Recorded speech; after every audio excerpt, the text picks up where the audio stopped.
आज का दिन मंगलवार का पावन दिन है। यह वह शुभ दिन है जब पवन पुत्र हनुमान जी की विशेष आराधना की जाती है। सूर्योदय से पहले ही भक्तों के घरों में मंगल ध्वनि गूंजने लगती है। आज हम आपके सामने पवन पुत्र हनुमान जी की एक ऐसी अलौकिक कथा प्रस्तुत कर रहे हैं जिसे सुनने मात्र से जीवन के सभी कष्ट दूर हो जाते हैं और घर में सुख समृद्धि का वास होता है। यह कथा केवल एक साधारण कहानी नहीं है, बल्कि हनुमान जी की असीम शक्ति और अपार करुणा का जीवंत प्रमाण है। यह कथा पीढ़ी दर पीढ़ी सुनाई और सुनी जाती रही है। जो भी व्यक्ति पूर्ण श्रद्धा और विश्वास के साथ इस कथा को सुनता है या सुनाता है, उसके जीवन में अद्भुत परिवर्तन आता है। उसके सारे दुख दूर हो जाते हैं और जीवन में नई रोशनी आती है। तो आइए जय श्री राम का उच्चारण करते हुए इस पवित्र कथा की शुरुआत करते हैं। बहुत समय पहले की बात है। मगध प्रदेश में राजगीर नाम का एक बहुत ही समृद्ध और सुंदर नगर था। यह नगर अपनी संपन्नता के लिए दूर दूर तक प्रसिद्ध था। नगर की गलियां साफ सुथरी थीं और बाजार हमेशा रौनक से भरे रहते थे। उस नगर में एक प्रतिष्ठित वैश्य परिवार रहता था। परिवार के मुखिया का नाम था गोपाल दास। गोपाल दास एक बहुत ही संपन्न और ईमानदार व्यापारी था। उसके पास अनाज की कई दुकानें थीं जो नगर के अलग अलग हिस्सों में फैली हुई थीं। उसके गोदामों में हमेशा अनाज भरा रहता था और घर में धन धान्य की कोई कमी नहीं थी। लोग उसे एक आदर्श व्यापारी मानते थे क्योंकि वह कभी किसी को ठगता नहीं था और हमेशा सही नाप तौल करता था। उसकी पत्नी का नाम रुक्मिणी था, जो बहुत ही सुशील और धार्मिक स्वभाव की महिला थी। रुक्मिणी की पूरे नगर में एक सुशील गृहिणी के रूप में प्रसिद्धि थी। वह हर रोज सुबह उठकर घर की साफ सफाई करती, तुलसी के पौधे को जल चढ़ाती और भगवान की पूजा करती। उसके घर में हमेशा भक्ति का वातावरण रहता था। गोपाल दास और रुक्मिणी के 3 पुत्र थे। बड़े बेटे का नाम राधे श्याम था, जो अपनी चालाकी के लिए जाना जाता था। बीच वाले का नाम गोविंद था, जो स्वभाव से काफी आलसी था। और सबसे छोटे बेटे का नाम रामदास था, जो बचपन से ही बहुत सीधा और भोला था। गोपाल दास ने अपने तीनों बेटों को बहुत प्यार और लाड से पाला। उन्होंने कोई कसर नहीं छोड़ी अपने बच्चों को अच्छी शिक्षा दिलवाने में। उन्हें नगर के सबसे अच्छे गुरुकुल में पढ़ने भेजा। जब बच्चे बड़े हो गए तो गोपाल दास ने उन्हें व्यापार की सारी बारीकियां सिखाई। उन्हें बताया कि कैसे अनाज की गुणवत्ता परखी जाती है, कैसे सही नाप तौल किया जाता है और कैसे ग्राहकों के साथ अच्छा व्यवहार किया जाता है। लेकिन तीनों भाइयों का स्वभाव एक दूसरे से बिल्कुल अलग था। बड़े बेटे राधेश्याम बहुत चालाक और धूर्त प्रवृत्ति का था। वह केवल धन कमाने में विश्वास रखता था और उसके लिए वह कोई भी तरीका अपना सकता था। उसे इस बात से कोई मतलब नहीं था कि वह किसी का नुकसान कर रहा है या नहीं। वह हमेशा यह सोचता था कि दुनिया में केवल पैसे की ही कीमत है। बीच वाले बेटे गोविंद भी अपने बड़े भाई की तरह ही सोच रखता था। वह बहुत आलसी था और काम करना उसे बिल्कुल पसंद नहीं। वह चाहता था कि दूसरे लोग मेहनत करें और वह उसका फायदा उठाए। लेकिन सबसे छोटा बेटा रामदास अपने दोनों भाइयों से बिल्कुल अलग और विशेष था। वह बहुत ही सीधा साधा, सच्चा और ईमानदार था। उसके चेहरे पर हमेशा एक मासूमियत झलकती थी। वह रोज सुबह जल्दी उठता, स्नान करता और पास के हनुमान मंदिर में जाकर विधि पूर्वक पूजा करता था। वह अपने माता पिता का बहुत आदर करता था और बड़ों के सामने हमेशा सिर झुकाकर खड़ा रहता था। उसके मन में किसी के प्रति कोई बुरा भाव नहीं था।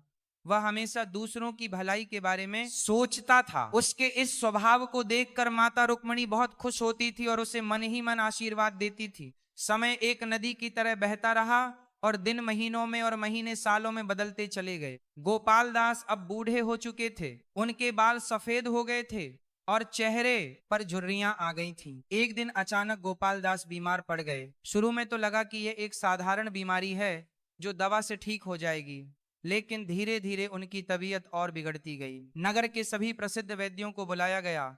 सबने अपने अपने उपचार बताए और दवाइयां दी, लेकिन कोई फायदा नहीं हुआ। गोपाल दास की हालत दिन प्रतिदिन गंभीर होती जा रही थी। रुक्मिणी दिन रात अपने पति की सेवा में लगी रहती थी।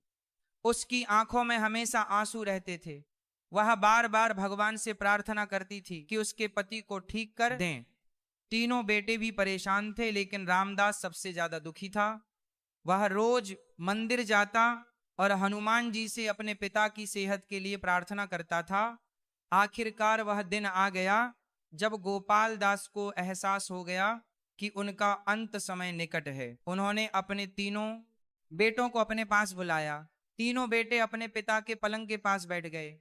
गोपाल दास ने कमजोर आवाज में कहा, बेटों, मेरा समय अब आ गया है। मैं ज्यादा दिन तुम लोगों के साथ नहीं रह पाऊंगा। मैंने अपनी पूरी जिंदगी ईमानदारी से काम किया है और तुम सबको यही सिखाया है। अब मैं अपनी संपत्ति तुम तीनों में बराबर बराबर बांट रहा हूं। मेरी इच्छा है कि तुम तीनों हमेशा मिलजुल कर रहो। उन्होंने एक गहरी सांस ली और फिर कहा, तुम सब एक दूसरे का ध्यान रखना, अपनी माँ का हमेशा सम्मान करना और उसकी सेवा करना। मेरी सबसे बड़ी इच्छा है कि तुम तीनों मिलकर ही व्यापार चलाओ और हमारे परिवार का नाम रोशन करो। कभी किसी को ठगना मत, हमेशा सच बोलना और भगवान पर विश्वास रखना। यही मेरी अंतिम इच्छा है। यह कहते कहते गोपाल दास की आंखें बंद हो गईं और उन्होंने अपने प्राण त्याग दिए। रुक्मिणी जोर जोर से रोने लगी। पूरे घर में कोहराम मच गया। तीनों बेटे भी रो रहे थे। पूरे नगर में ये खबर फैल गई और लोग शोक प्रकट करने के लिए आने लगे। पिता की मृत्यु के 13वें दिन तीनों भाइयों ने संपत्ति का बंटवारा करने का फैसला किया। बड़े और मंझले भाई ने बहुत चालाकी से योजना बनाई। उन्होंने आपस में मिलकर तय किया कि वे सारी अच्छी दुकानें और ज्यादातर धन अपने नाम कर लेंगे। उन्होंने सोचा कि रामदास तो सीधा साधा है, वह कुछ नहीं बोलेगा।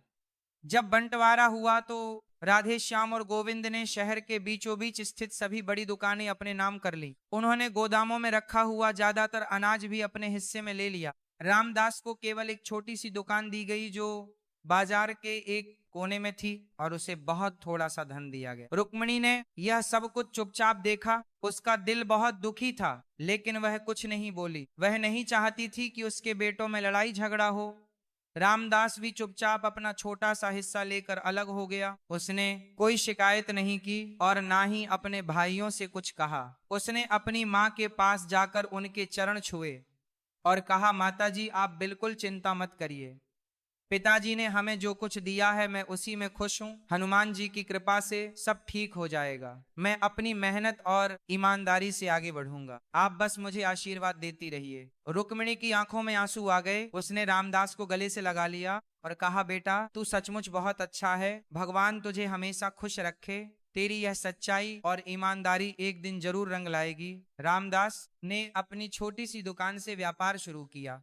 दुकान छोटी थी और थोड़ा दूर भी थी मुख्य बाजार से, लेकिन रामदास ने हिम्मत नहीं हारी।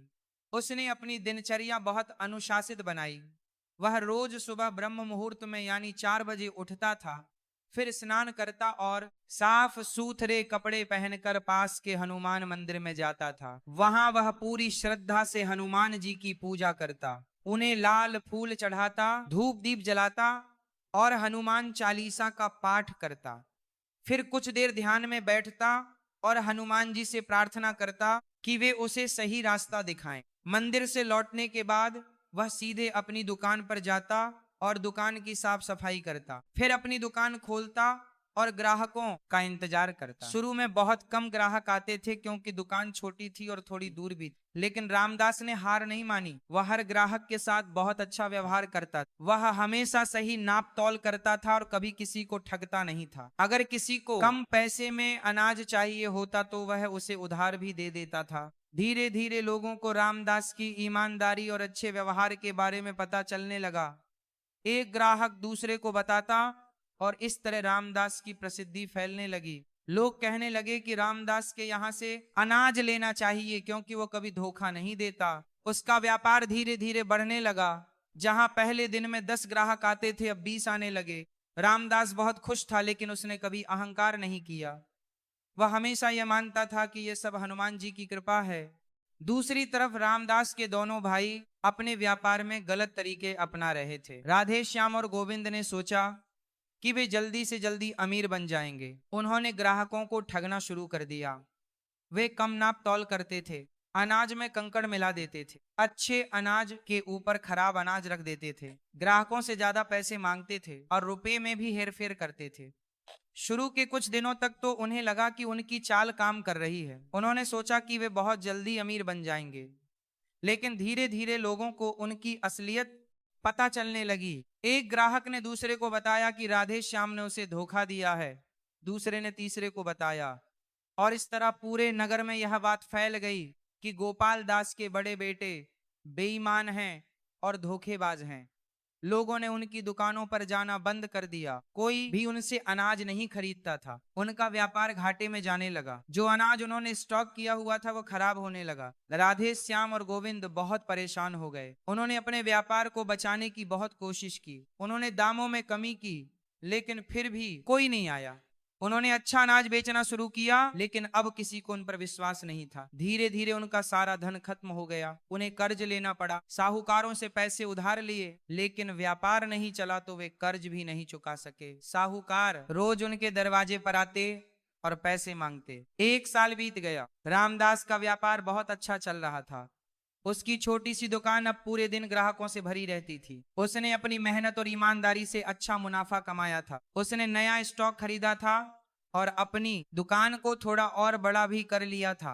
वहीं उसके दोनों भाइयों की हालत दिन पर दिन खराब होती जा रही थी। वे कर्ज में पूरी तरह डूब गए थे, उनके चेहरे उतर गए थे और वे हमेशा चिंतित रहते थे। उन्हें अपनी गलतियों का एहसास तो हो रहा था, लेकिन उनका घमंड और अहंकार उन्हें किसी से मदद मांगने नहीं दे रहा था। एक दिन रामदास को किसी ने बताया कि उसके भाइयों की हालत बहुत खराब है और वे बहुत मुसीबत में हैं। यह सुनकर रामदास का दिल पसीज गया।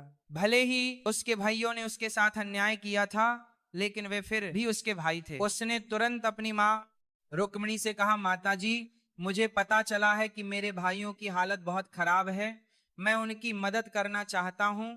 मैं उन्हें कुछ धन दे देता हूं ताकि वे अपना कर्ज चुका सकें और अपना व्यापार फिर से शुरू कर सकें। रुक्मिणी की आंखों में खुशी के आंसू आ गए। उसने रामदास को अपनी छाती से लगा लिया और कहा, बेटा, तू सचमुच धन्य है। तेरा दिल बहुत बड़ा है। तेरे पिता को तुझ पर बहुत गर्व होता। अगर वे आज होते, भगवान हनुमान जी तुझे हमेशा खुश रखें।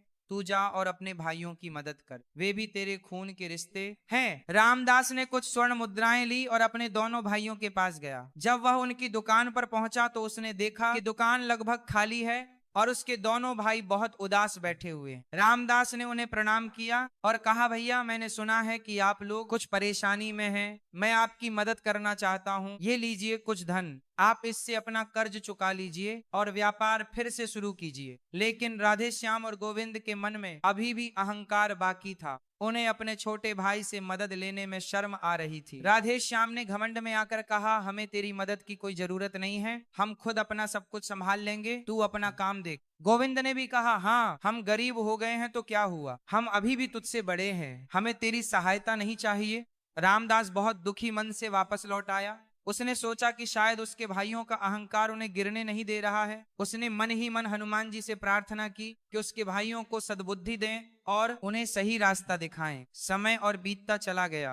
रामदास का व्यापार निरंतर फलता फूलता गया। उसकी ईमानदारी और मेहनत ने उसे नगर का एक प्रतिष्ठित व्यापारी बना दिया था। उसने अपनी कमाई से एक बड़ी दुकान खरीदी और अपनी माँ के लिए एक सुंदर और आरामदायक घर बनवाया। वह हर मंगलवार को हनुमान जी का व्रत रखता था। व्रत के दिन वह सुबह से शाम तक कुछ नहीं खाता था, केवल फल और दूध लेता था। शाम को वह गरीब लोगों को इकट्ठा करता और उन्हें भोजन कराता। उसके इस सेवा भाव के कारण उसकी प्रसिद्धि पूरे नगर में फैल गई थी। लोग उसे एक आदर्श व्यापारी और समाज सेवी के रूप में देखते थे। एक दिन की बात है, रामदास के नगर में एक महात्मा आए। वे बहुत ही तेजस्वी और ज्ञानी संत थे। उनका चेहरा दिव्य प्रकाश से चमक रहा था। उनकी आंखों में एक अलौकिक शांति थी। उनके दर्शन मात्र से लोगों के मन को अद्भुत शांति मिलती थी। जो भी उनके पास जाता वह अपनी सारी चिंताएं भूल जाता था।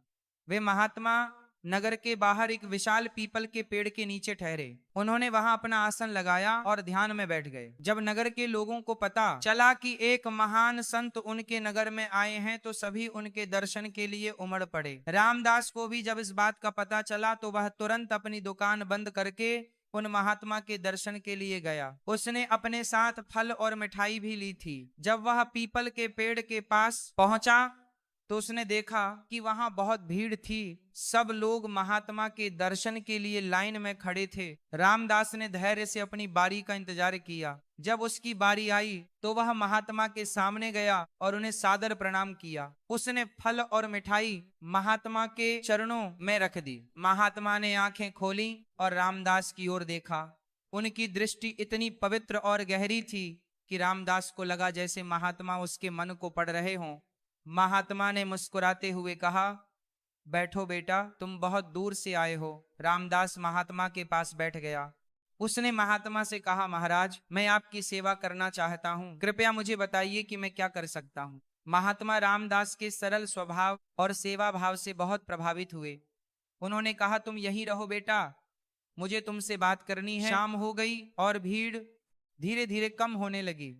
जब सब लोग चले गए तो रामदास महात्मा की सेवा में लग गया। उसने उनके लिए भोजन की व्यवस्था की, उनके रहने के लिए एक साफ सुथरी जगह बनाई। महात्मा रामदास के समर्पण भाव को देखकर बहुत खुश हुए। रात को जब चारों ओर शांति छा गई तो महात्मा ने रामदास से पूछा, बेटा, तुम्हारी उम्र तो बहुत कम है, फिर भी तुम्हारे चेहरे पर एक अलग ही तेज और शांति दिखाई देती है। ऐसा लगता है जैसे तुम किसी बहुत बड़ी शक्ति के आशीर्वाद से युक्त हो। बताओ, तुम्हारा राज क्या है? तुम इतनी कम उम्र में इतने परिपक्व और संतुलित कैसे हो? रामदास ने विनम्रता से हाथ जोड़कर कहा, महाराज, मैं तो बस हनुमान जी का एक छोटा सा भक्त हूँ। मेरे पास कोई विशेष गुण नहीं है। जो कुछ भी मेरे पास है वह सब उन्हीं की अनुकंपा है। मैं रोज सुबह उनकी पूजा करता हूँ और हर मंगलवार को उनका व्रत रखता हूँ। मेरे जीवन में जो कुछ भी अच्छा हुआ है वह सब हनुमान जी की कृपा से हुआ है। मैं तो केवल उनका दास हूँ। महात्मा रामदास की बातें सुनकर मुस्कुराए।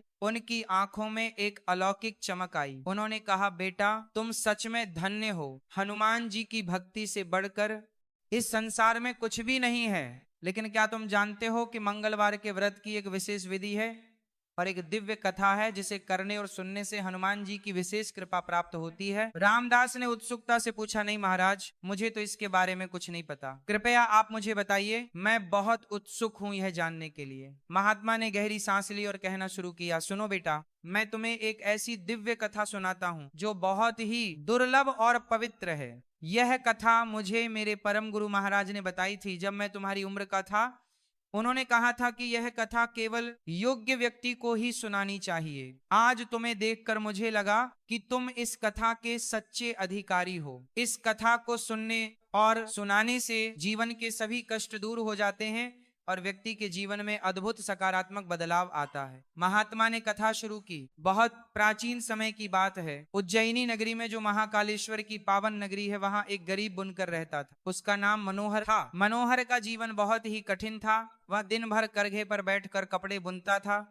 उसकी उंगलियां घिस गई थीं और हाथों में छाले पड़ गए थे, लेकिन फिर भी उसकी कमाई इतनी कम होती थी कि मुश्किल से 2 वक्त की रोटी मिल पाती थी। कभी कभी तो उसे एक वक्त भूखे पेट ही सोना पड़ता था। उसकी पत्नी का नाम सीता था। सीता भी बहुत ही सरल और धार्मिक स्वभाव की महिला थी। वह भी दिन भर मनोहर की मदद करती थी। वह धागा तैयार करती और कपड़े को रंगने में मदद करती थी। वे दोनों पति पत्नी हनुमान जी के बहुत बड़े भक्त थे। भले ही उनके घर में खाने को अन्न नहीं होता था, लेकिन वे कभी हनुमान जी का नाम जपना नहीं भूलते थे। हर मंगलवार को मनोहर व्रत रखता था और शाम को जो कुछ भी बनता उसे पहले हनुमान जी को भोग लगाता, फिर खुद खाता। एक बार की बात है, पूरे प्रदेश में भयंकर अकाल पड़ा। कई महीनों से बारिश नहीं हुई थी। खेत सूख गए थे और फसलें नष्ट हो गई। नदियां सूखने लगी थी। लोगों के पास खाने को अनाज नहीं था। बाजारों में अनाज के दाम आसमान छू रहे थे। लोग भूख से तड़प रहे थे। मनोहर का काम भी पूरी तरह बंद हो गया, क्योंकि किसी के पास कपड़े खरीदने के लिए पैसे नहीं थे। लोगों की पहली प्राथमिकता रोटी थी, ना कि कपड़े। मनोहर और सीता के घर में 3 दिन से चूल्हा नहीं जला था। उनके पास खाने को कुछ भी नहीं था। वे भूख से तड़प रहे थे। उनका गला सूख रहा था और पेट में दर्द हो रहा, लेकिन फिर भी उन्होंने हनुमान जी का नाम जपना नहीं छोड़ा। वे कहते थे, प्रभु आप ही हमारे माता पिता हैं, आप ही हमारे रक्षक हैं, आपकी जो इच्छा होगी वही होगा। चौथे दिन मंगलवार था। मनोहर सुबह उठा तो उसने सोचा कि आज मैं हनुमान जी के दर्शन करने मंदिर जरूर जाऊंगा। भले ही मेरे पास प्रसाद के लिए कुछ नहीं है, भले ही मेरे पास चढ़ाने के लिए फूल नहीं है, लेकिन मैं खाली हाथ ही सही उनके चरणों में जरूर जाऊंगा। मैं उनसे केवल यह प्रार्थना करूंगा कि वे मेरी सीता का ध्यान रखें। उसने सीता से कहा, मैं मंदिर जा रहा हूँ, तुम यहीं रहो और आराम करो। सीता ने कमजोर आवाज में कहा, ठीक है, तुम जाओ और हनुमान जी से हम दोनों के लिए प्रार्थना करना। मनोहर धीरे धीरे कमजोर कदमों से मंदिर की ओर चल पड़ा। उसके शरीर में ताकत नहीं बची थी। वह बार बार रुकता और फिर चलता। रास्ते में उसे एक बूढ़ी औरत दिखाई दी जो रास्ते के किनारे पड़ी हुई थी। वह बहुत कमजोर दिख रही थी। उसके कपड़े फटे हुए थे और शरीर हड्डियों का ढांचा मात्र रह गया था। उसकी हालत देखकर लग रहा था कि वह कई दिनों से भूखी प्यासी है। मनोहर का दिल देखकर पसीज गया। उसने अपनी भूख भुलाकर बुढ़िया के पास जाकर पूछा, माताजी आप यहाँ क्यों पड़ी हैं?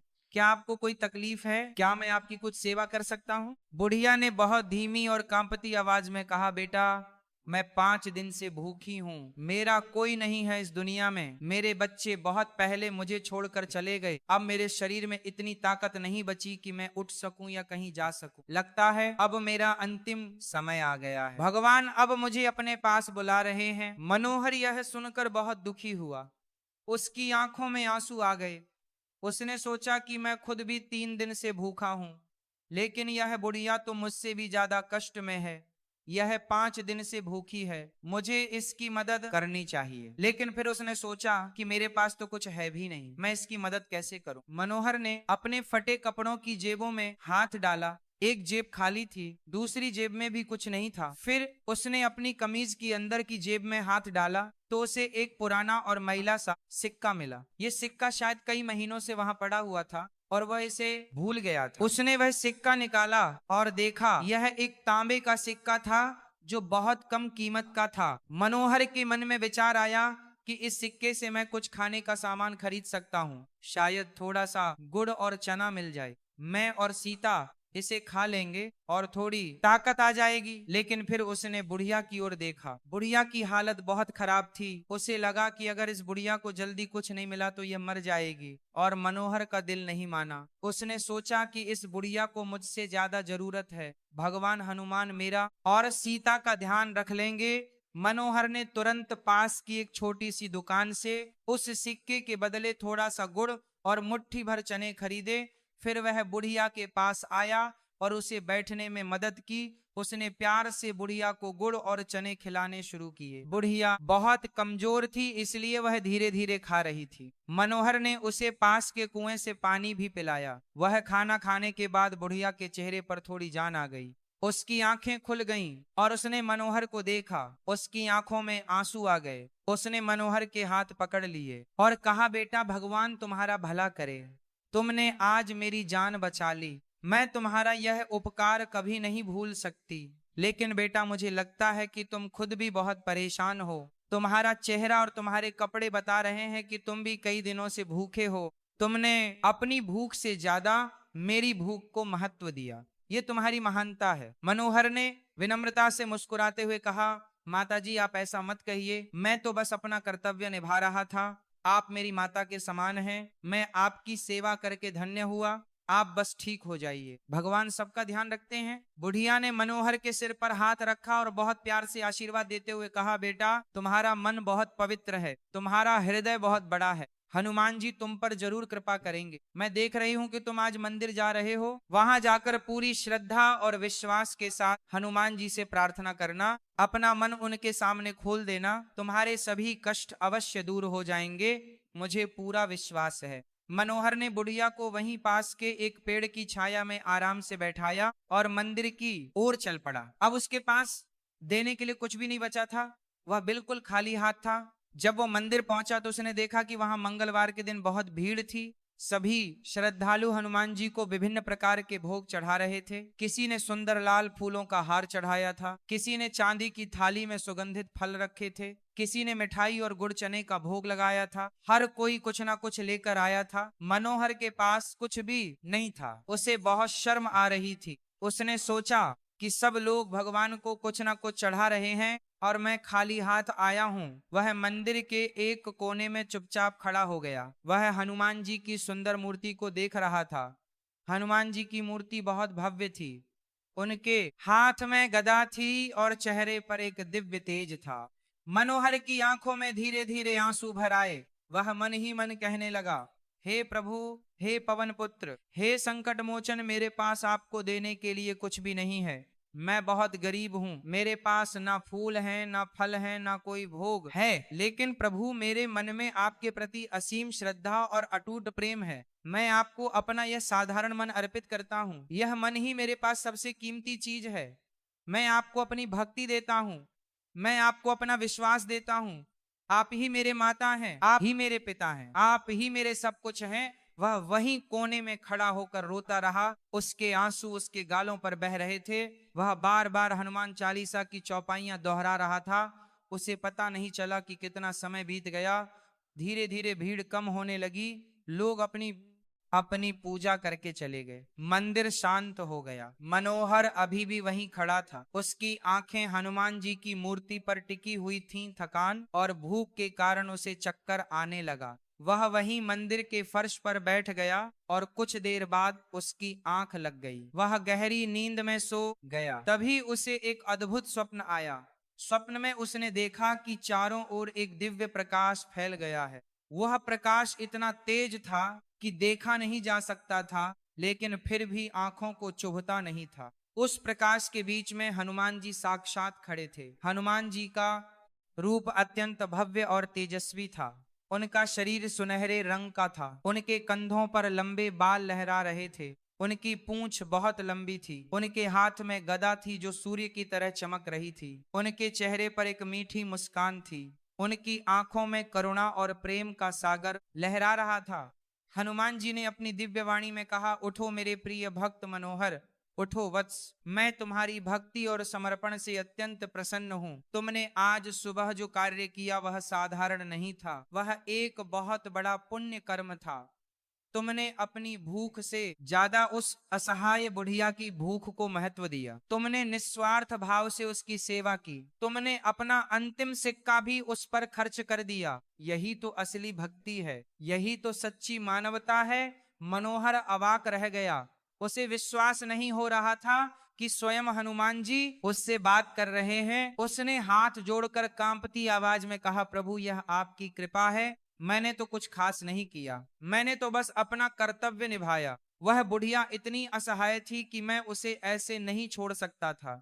मुझसे उसका दुख देखा नहीं गया।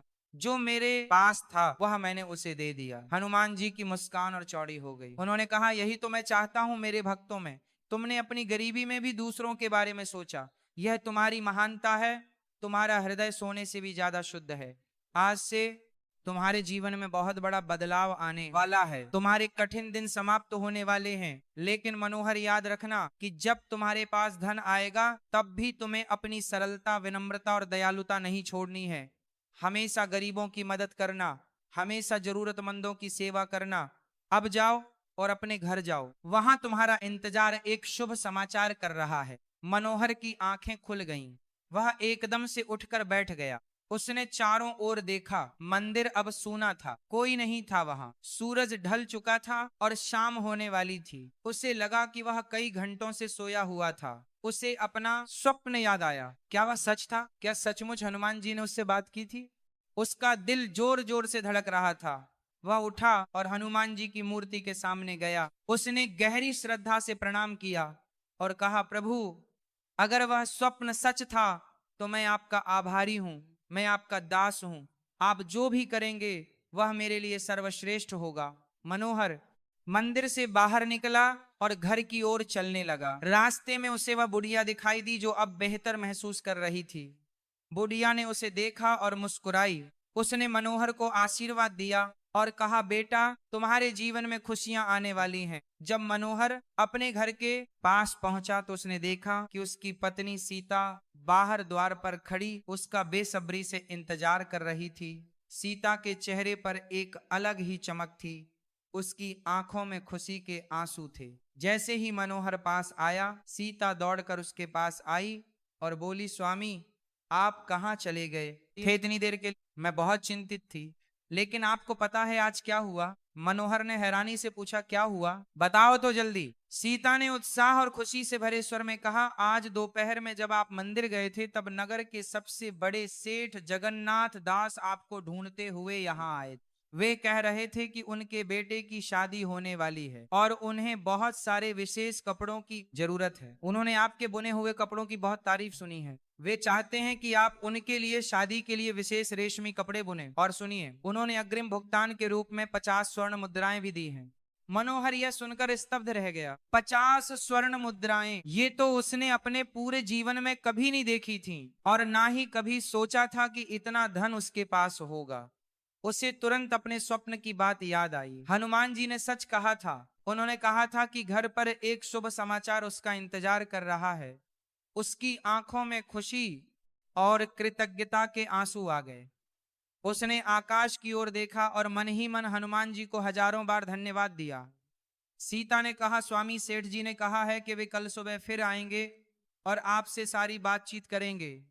उन्हें बहुत जल्दी है, शादी अगले महीने है। मनोहर ने कहा, यह सब हनुमान जी की कृपा है। आज मैंने उनके दर्शन किए और उन्होंने हमें निराश नहीं किया। अब हमें बहुत मेहनत करनी होगी और अच्छे से अच्छे कपड़े बुनने होंगे। उस रात मनोहर और सीता ने बहुत दिनों बाद पेट भरकर खाना खाया।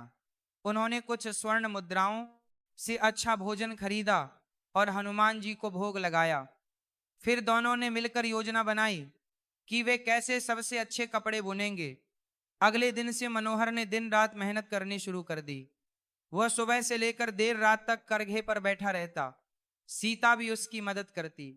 उन्होंने सबसे अच्छे रेशम के धागे खरीदे और बहुत खूबसूरत डिजाइन के कपड़े बुनने लगे। मनोहर अपने काम में पूरी ईमानदारी और लगन से जुटा रहा। हर कपड़े को इतनी बारीकी से बुना जैसे वह किसी देवता के लिए बना रहा हो। जब शादी का समय आया और सेठ जगन्नाथ दास ने कपड़े देखे तो वे बहुत प्रभावित हुए। उन्होंने कहा, मनोहर, तुमने तो कमाल कर दिया। मैंने इतने सुंदर कपड़े पहले कभी नहीं देखे। तुम्हारी कारीगरी अद्भुत है। उन्होंने मनोहर को तय रकम से 2 गुना पैसा दिया और कहा कि अब से वे हमेशा मनोहर से ही कपड़े बनवाएंगे। इस घटना के बाद मनोहर की प्रसिद्धि पूरे नगर में फैल गई। लोग दूर दूर से उसके पास कपड़े बनवाने आने लगे। उसे इतना काम मिलने लगा कि उसे और कारीगरों को काम पर रखना पड़ा। धीरे धीरे मनोहर का व्यापार बढ़ता गया। कुछ ही वर्षों में वह उज्जैनी नगरी का एक प्रतिष्ठित और संपन्न व्यापारी बन गया। लेकिन धन आने के बाद भी मनोहर ने अपनी सरलता और विनम्रता नहीं छोड़ी। वह हमेशा याद रखता था कि हनुमान जी ने उसे क्या कहा था। वह हर मंगलवार को व्रत रखता और गरीबों में भोजन बांटता। जो लोग उसके पास काम मांगने आते उन्हें वह काम देता। जो भूखे होते उन्हें खाना खिलाता। उसकी दानशीलता और सेवा भाव के कारण पूरे नगर में उसका बहुत सम्मान था। व्यापारी का प्रस्ताव और हनुमान जी का मार्गदर्शन एक दिन की बात है। मनोहर अपनी दुकान पर बैठा हुआ था। तभी वहां एक धनी व्यापारी आया जो दूर देश से आया था। उस व्यापारी का नाम शंकर दास था। शंकर दास ने कहा, मनोहर जी, मैंने आपकी बहुत प्रशंसा सुनी है। मैं आपसे एक बहुत बड़ा व्यापारिक प्रस्ताव लेकर आया हूं। अगर आप मेरे साथ समुद्री व्यापार में साझेदारी करें तो हम दोनों बहुत अच्छा लाभ कमा सकते हैं। मैं आपको 2 गुना बल्कि 3 गुना मुनाफा दिलाने का वादा करता हूं। आपको बस मुझे कुछ पूंजी देनी होगी। मनोहर ने शंकरदास की बात ध्यान से सुनी। यह प्रस्ताव सुनने में बहुत अच्छा लग रहा था। 3 गुना मुनाफा, यह तो बहुत बड़ी बात थी। लेकिन फिर भी मनोहर के मन में कुछ संशय था। उसे शंकरदास पर पूरा भरोसा नहीं हो रहा था। उसने कहा, शंकरदास जी, आपका प्रस्ताव तो बहुत अच्छा है, लेकिन मुझे 1 दिन का समय दीजिए। मैं सोच विचार करके आपको जवाब दूंगा। शंकरदास ने कहा, ठीक है, लेकिन जल्दी फैसला कीजिएगा। यह सुनहरा अवसर है, ऐसा मौका बार बार नहीं आता। मनोहर ने कहा, जी मैं समझता हूं, आप कल आइए, मैं आपको जवाब दे दूंगा। उस रात मनोहर को नींद नहीं आई। वह बार बार शंकरदास के प्रस्ताव के बारे में सोचता रहा। एक तरफ तो बहुत लाभ की संभावना थी, लेकिन दूसरी तरफ उसके मन में एक अजीब सी बेचैनी और संशय था। उसे समझ नहीं आ रहा था कि वह क्या करे। अगले दिन मंगलवार था। मनोहर सुबह जल्दी उठा और हमेशा की तरह हनुमान जी के मंदिर गया। उसने बहुत श्रद्धा और भक्ति से हनुमान जी की पूजा की। फिर उनके चरणों में बैठकर प्रार्थना करने लगा। उसने कहा, हे प्रभु, हे पवन पुत्र, आपने मुझ पर बहुत कृपा की है। आपने मुझे इस योग्य बनाया कि आज मैं सम्मान से जी सकूं। लेकिन प्रभु, अब मैं एक दुविधा में हूं। मुझे सही रास्ता नहीं सूझ रहा। कृपया आप मुझे मार्गदर्शन दीजिए। मुझे बताइए कि मुझे क्या करना चाहिए। वह देर तक मंदिर में बैठा रहा, अपने मन को शांत करने की कोशिश करता रहा। तभी वहां एक वृद्ध साधु आए। वे बहुत ही शांत और ज्ञानी दिख रहे थे। उनके चेहरे पर एक दिव्य तेज था। साधु ने मनोहर को देखा और उसके पास आकर बैठ गए। उन्होंने पूछा, बेटा, तुम बहुत चिंतित और परेशान लग रहे हो। क्या बात है? क्या तुम मुझे बता सकते हो? मनोहर ने साधु को पहचाना नहीं, लेकिन उन्हें देखकर उसे बहुत शांति महसूस हुई। उसने साधु को पूरी बात बताई, शंकर दास के प्रस्ताव के बारे में और अपनी दुविधा के बारे में। साधु ने मुस्कुराते हुए कहा, बेटा, तुम्हारा मन ही तुम्हारा सबसे बड़ा मार्गदर्शक है। हनुमान जी हमेशा अपने सच्चे भक्तों के मन में बैठकर उन्हें सही रास्ता दिखाते हैं। अगर तुम्हारे मन में कोई संशय है तो समझ जाओ कि कुछ गड़बड़ जरूर है। कभी भी किसी के बहकावे में आकर या लालच में आकर गलत निर्णय मत लो। हनुमान जी अपने भक्तों को हमेशा सही रास्ता दिखाते हैं। बस तुम अपने अंतर्मन की आवाज सुनो, अपने विवेक का इस्तेमाल करो। साधु की बात सुनकर मनोहर को बहुत शांति मिली। उसे अब समझ आ गया कि उसे क्या करना चाहिए। उसने साधु को प्रणाम किया और धन्यवाद दिया। साधु आशीर्वाद देकर चले गए। मनोहर ने हनुमान जी को प्रणाम किया और घर लौट आया।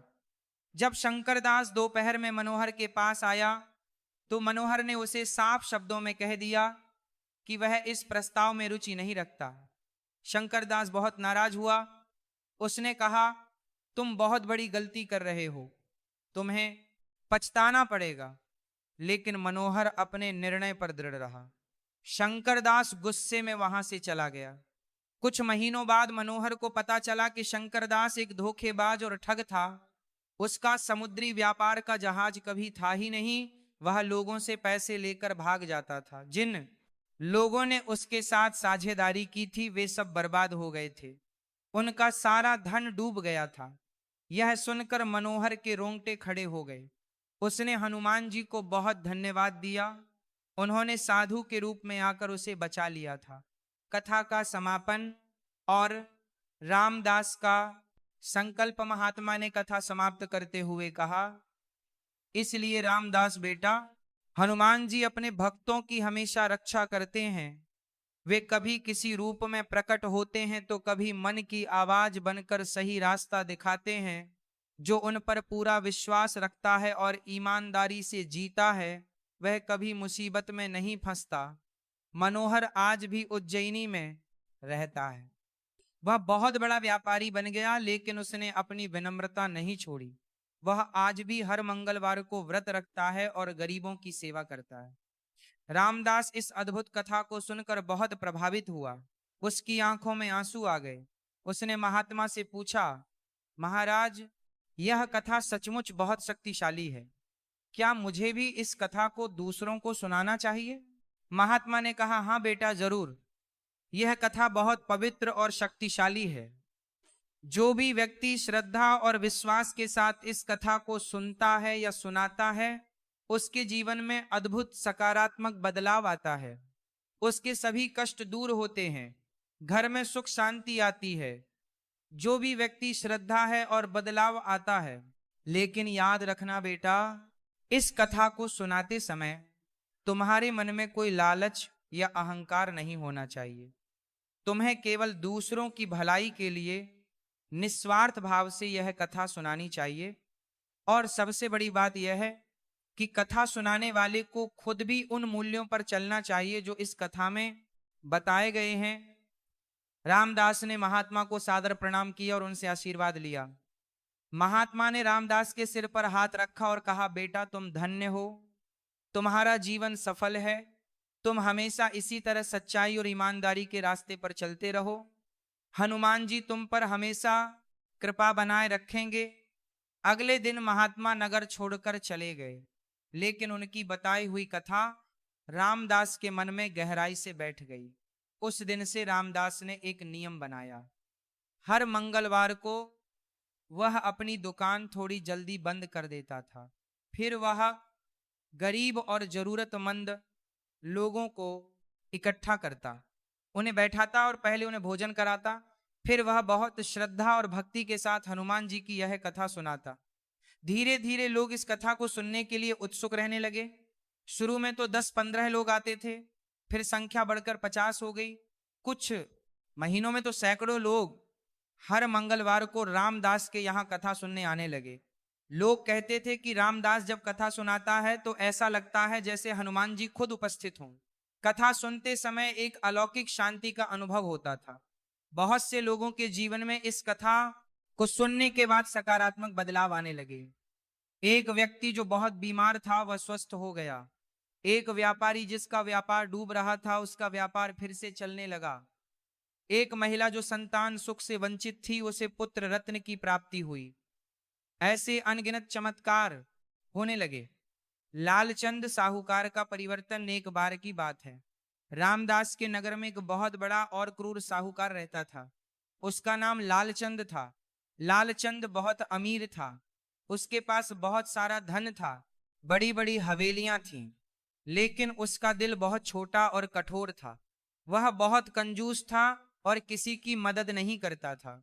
वह गरीब लोगों को बहुत भारी ब्याज पर कर्ज देता था। अगर कोई समय पर पैसे नहीं लौटा पाता तो वह उसकी जमीन और घर छीन लेता था। उसके कारण बहुत से परिवार बर्बाद हो चुके थे। पूरा नगर लालचंद से नफरत करता था, लेकिन मजबूरी में लोगों को उसके पास जाना पड़ता था। लालचंद के घर में धन की कोई कमी नहीं थी, लेकिन उसके जीवन में कोई सुख नहीं था। उसकी पत्नी गौरी हमेशा बीमार रहती थी। कोई भी इलाज उस पर असर नहीं कर रहा था। उसके 2 बेटे थे जो बहुत बिगड़े हुए और आलसी थे। वे अपने पिता के धन को शराब और जुए में उड़ाते थे। लालचंद बहुत परेशान रहता था, लेकिन उसे समझ नहीं आता था कि समस्या कहाँ है।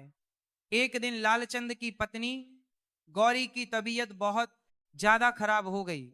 उसे तेज बुखार आया और वह बेहोश हो गई। नगर के सभी प्रसिद्ध वैद्यों और हकीमों को बुलाया गया। सबने अपने अपने इलाज किए, लेकिन कोई फायदा नहीं हुआ। किसी को समझ नहीं आ रहा था कि उसे क्या बीमारी है। गौरी की हालत दिन पर दिन बिगड़ती जा रही थी। लालचंद बहुत घबरा गया। उसे लगा कि कहीं उसकी पत्नी को कुछ हो गया तो वो क्या करेगा। भले ही वो बाहर से बहुत कठोर था, लेकिन अंदर से वो अपनी पत्नी से बहुत प्यार करता था। उसके एक पुराने और विश्वसनीय नौकर ने हिम्मत करके कहा, मालिक अगर आप मुझसे नाराज ना हो तो मैं एक सुझाव दूं। आप रामदास जी के पास क्यों नहीं जाते? सुना है कि वे हर मंगलवार को हनुमान जी की एक बहुत ही चमत्कारी कथा सुनाते हैं। बहुत से लोगों के कष्ट उस कथा को सुनने से दूर हुए हैं। शायद मालकिन को भी फायदा हो। लालचंद को यह बात सुनकर बहुत गुस्सा आया। उसने कहा, यह सब पाखंड और ढोंग है। कथा सुनने से बीमारी कैसे ठीक हो सकती है? तुम भी पागल हो गए हो। लेकिन जब गौरी की हालत और भी बिगड़ती गई और डॉक्टरों ने जवाब दे दिया तो लालचंद ने सोचा कि अब कोशिश करने में हर्ज क्या है। आखिरी उम्मीद के तौर पर वो रामदास के पास जाने को तैयार हो गया। अगला मंगलवार आया। लालचंद बहुत अनिच्छा से रामदास के यहाँ गया। वहां बहुत सारे लोग बैठे हुए थे, गरीब अमीर सब तरह के लोग थे। रामदास सबको भोजन करा रहा था। लालचंद को यह देखकर हैरानी हुई। उसने सोचा कि रामदास इतने लोगों को मुफ्त में खाना खिला रहा है, यह कितना बेवकूफ है। लेकिन उसने कुछ नहीं कहा और एक कोने में चुपचाप बैठ गया। भोजन के बाद रामदास ने कथा शुरू की। लालचंद ने सोचा कि वह जल्दी से कथा सुनकर चला जाएगा, लेकिन जैसे ही कथा शुरू हुई कुछ अजीब हुआ। लालचंद को लगा जैसे रामदास सीधे उससे ही बात कर रहा है। कथा में बताया जा रहा था कि कैसे लालच और कंजूसी इंसान को अंदर से खोखला कर देती है, कैसे धन केवल जमा करने के लिए नहीं बल्कि सही तरीके से खर्च करने के लिए होता है, कैसे दूसरों की मदद करने से ही असली सुख मिलता है। कथा आगे बढ़ती गई।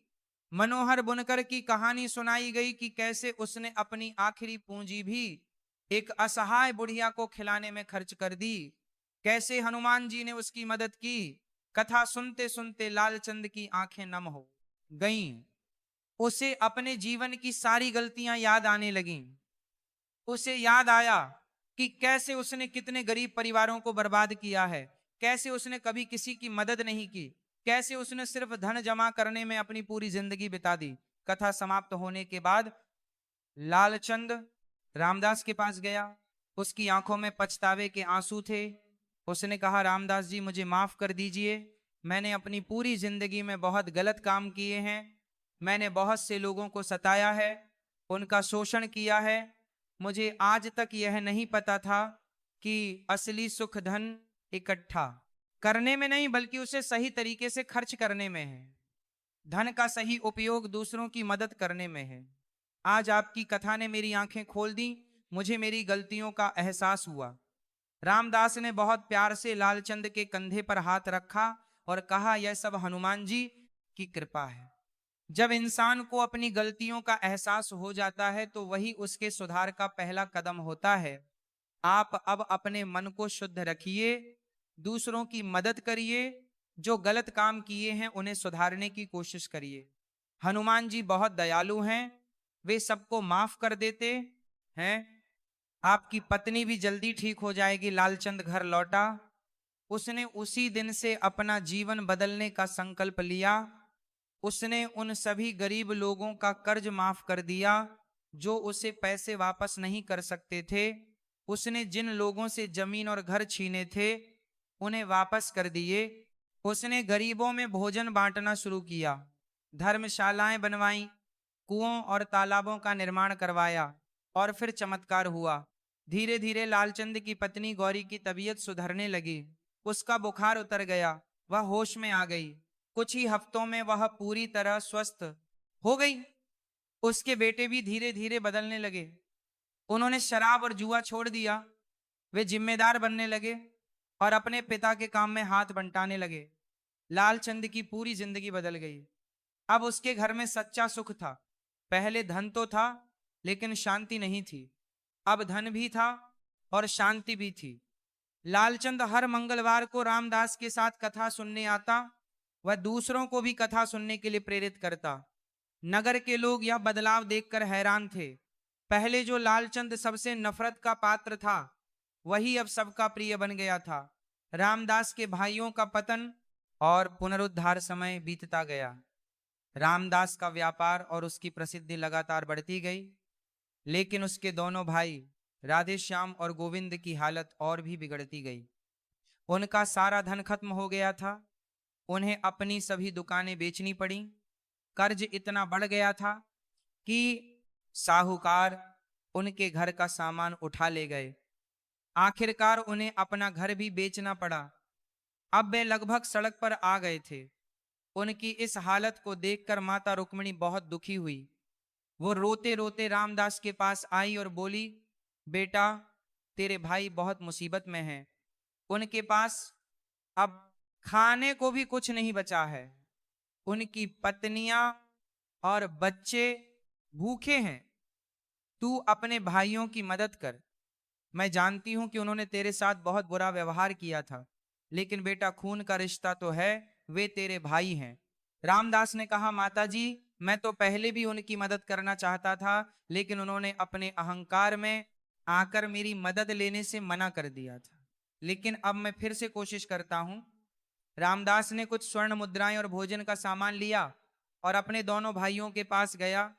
जब रामदास अपने भाइयों के पास पहुंचा तो उसका दिल देखकर बहुत दुखी हो गया। उसके दोनों भाई एक टूटे फूटे मकान में रह रहे थे। उनके कपड़े फटे हुए थे। वे बहुत दुबले और कमजोर हो गए थे। उनकी पत्नियां और बच्चे भी भूख से तड़प रहे थे। रामदास ने अपने भाइयों के सामने भोजन और धन रखा। उसने कहा, भैया मैं आपकी मदद करने आया हूं, कृपया अब मना मत कीजिए। आप मेरे भाई हैं, आपकी परेशानी मेरी परेशानी है, आइए हम सब मिलकर रहते हैं। राधे श्याम और गोविंद को बहुत शर्म आ रही थी। उन्हें अपनी सारी गलतियां याद आ रही थी। कैसे उन्होंने रामदास के साथ अन्याय किया था, कैसे उन्होंने सारी अच्छी दुकानें और धन खुद ले लिया था, और आज वही रामदास उनकी मदद करने आया है जिसके साथ उन्होंने बुरा किया था। राधे श्याम की आंखों में आंसू आ गए। उसने कहा, रामदास हमने तुम्हारे साथ बहुत गलत किया, हमने तुम्हें धोखा दिया, हमने तुम्हारा हक मारा, और आज हम इस हालत में हैं, हमें तुम्हारे पास आने का कोई हक नहीं है, तुम हमें माफ कर दो। गोविंद भी रो पड़ा। उसने कहा, हाँ रामदास, हमें अपनी गलतियों का एहसास हो गया है, हम बहुत गलत थे। हमने सोचा था कि धोखे और चालाकी से हम जल्दी अमीर बन जाएंगे, लेकिन हमारा सब कुछ खत्म हो गया और तुमने ईमानदारी से काम किया, तुम आज इतने सफल हो। रामदास ने अपने दोनों भाइयों को गले लगा लिया। उसने कहा, भैया यह सब भूल जाइए, जो हो गया सो हो गया, अब हम सब मिलकर आगे बढ़ेंगे, चलिए घर चलते हैं, माताजी भी आपका इंतजार कर रही हैं। रामदास अपने दोनों भाइयों, उनकी पत्नियों और बच्चों को अपने घर ले आया। उसने उन सबको अच्छे कपड़े दिए, भोजन कराया।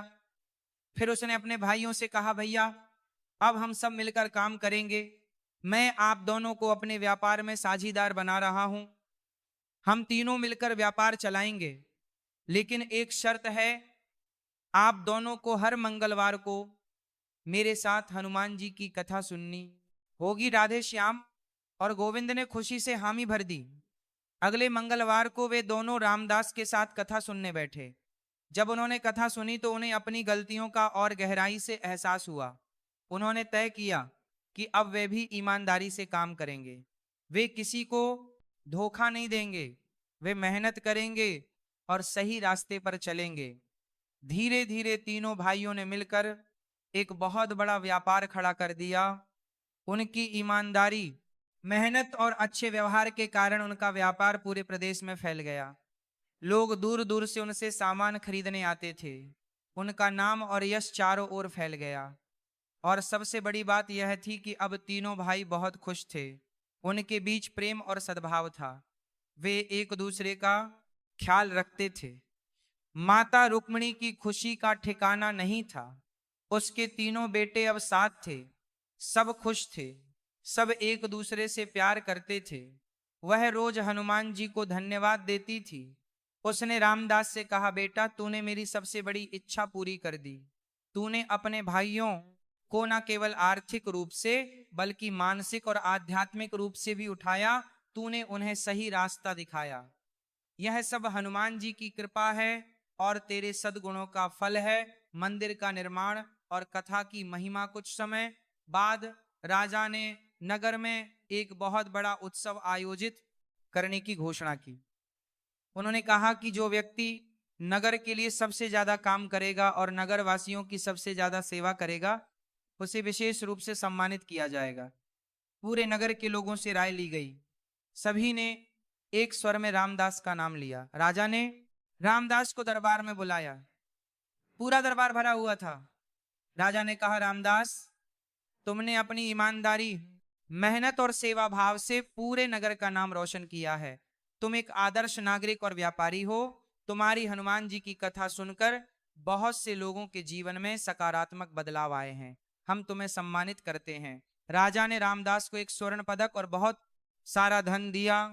रामदास ने विनम्रता से राजा को प्रणाम किया और कहा, महाराज यह सब हनुमान जी की कृपा है, मैंने तो बस अपना कर्तव्य निभाया है। अगर आप सचमुच मुझे सम्मानित करना चाहते हैं तो मुझे आज्ञा दीजिए कि मैं नगर के बाहर एक बहुत बड़ा और भव्य हनुमान मंदिर बनवाऊं। ऐसा मंदिर जहां सभी लोग आकर पूजा कर सकें, कथा सुन सकें और शांति पा सकें। राजा को यह विचार बहुत पसंद आया। उन्होंने कहा, ये बहुत अच्छा विचार है रामदास, मैं तुम्हें जमीन दूंगा और तुम्हारी हर संभव मदद करूंगा। यह मंदिर हमारे पूरे नगर के लिए गर्व की बात होगी।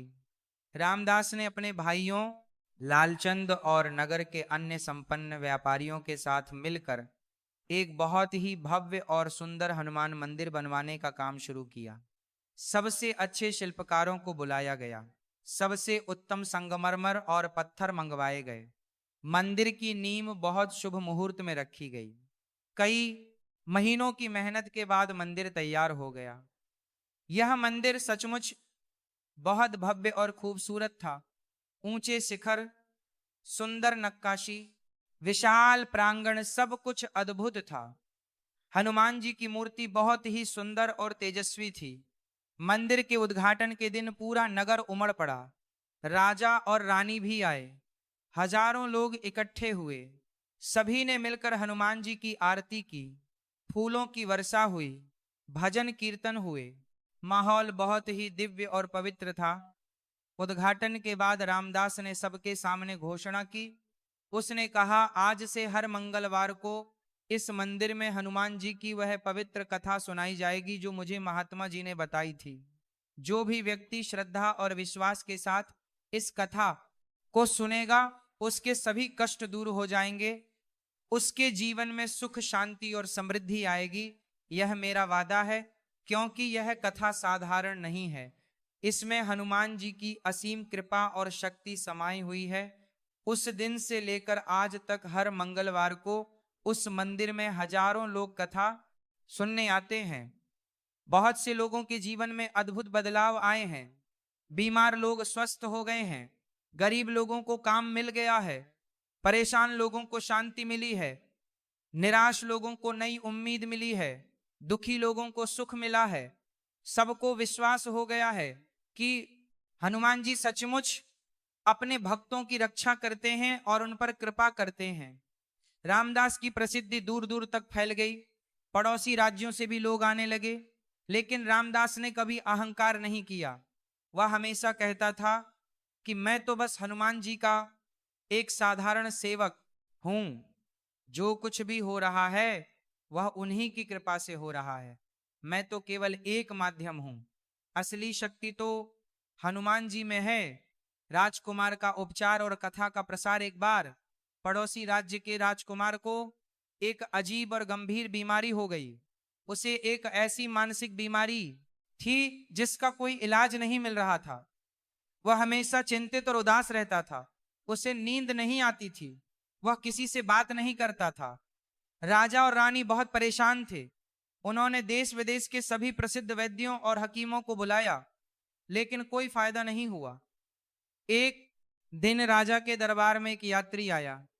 उसने रामदास के नगर और हनुमान मंदिर की कथा के बारे में बताया। उसने कहा, महाराज, मैंने सुना है कि वहां हर मंगलवार को जो कथा सुनाई जाती है वह बहुत चमत्कारी है। बहुत से लोगों की बीमारियां ठीक हो गई हैं। शायद राजकुमार को भी फायदा हो। राजा ने सोचा कि अब कोशिश करने में हर्ज क्या है। उन्होंने राजकुमार को उसके सेवकों के साथ रामदास के नगर भेजा। जब राजकुमार मंदिर पहुंचा तो उस दिन मंगलवार था। मंदिर में हजारों लोग इकट्ठे थे। रामदास कथा सुना रहा था। राजकुमार ने बहुत ध्यान से कथा सुनी। कथा में बताया जा रहा था कि कैसे मन की शुद्धता और विश्वास से बड़ी समस्या का समाधान हो सकता है। कैसे चिंता और नकारात्मक सोच इंसान को बीमार बनाती है। कैसे हनुमान जी की भक्ति और सकारात्मक सोच से जीवन में शांति आती है। कथा सुनते सुनते राजकुमार को बहुत शांति महसूस हुई। उसे लगा जैसे उसके मन का कोई बहुत भारी बोझ हल्का हो गया है। उसे समझ आ गया कि उसकी बीमारी शारीरिक नहीं बल्कि मानसिक थी। वह हमेशा नकारात्मक सोचता था, हमेशा चिंता करता था, उसे कभी संतोष नहीं था। कथा समाप्त होने के बाद राजकुमार रामदास के पास गया। उसने कहा, रामदास जी, आपकी कथा सुनकर मुझे बहुत शांति मिली। मुझे अपनी समस्या की जड़ समझ आ गई। मेरी बीमारी मेरे मन की थी। मैं हमेशा चिंतित और नकारात्मक रहता था। आज की कथा ने मेरी सोच बदल दी है। मुझे नई दिशा मिली। है? रामदास ने कहा, राजकुमार, यह हनुमान जी की कृपा है। आप नियमित रूप से हनुमान जी का ध्यान करें, हर मंगलवार को व्रत रखें, सकारात्मक रहें, दूसरों की मदद करें, सब ठीक हो जाएगा। राजकुमार अगले कुछ मंगलवार भी मंदिर में कथा सुनने आया। धीरे धीरे उसकी हालत सुधरने लगी, वह फिर से खुश रहने लगा, उसे नींद आने लगी, वह लोगों से बात करने लगा। कुछ ही हफ्तों में वह पूरी तरह ठीक हो गया। जब राजा ने अपने बेटे को ठीक देखा तो वे बहुत खुश हुए। उन्होंने रामदास को अपने राज्य में बुलाया और उसका बहुत सम्मान किया। राजा ने कहा, रामदास, तुमने मेरे बेटे को नया जीवन दिया है, मैं तुम्हारा सदा आभारी रहूंगा। रामदास ने कहा, महाराज, यह सब हनुमान जी की महिमा है, मैं तो केवल एक माध्यम हूं। इस घटना के बाद रामदास की कथा की महिमा और भी फैल गई। दूर दूर से राजा, महाराजा, धनी व्यापारी, गरीब किसान सब आने लगे। हर कोई कथा सुनना चाहता था। रामदास ने कई और लोगों को भी यह कथा सुनाना सिखाया ताकि ज्यादा से ज्यादा लोग इसका लाभ उठा सकें।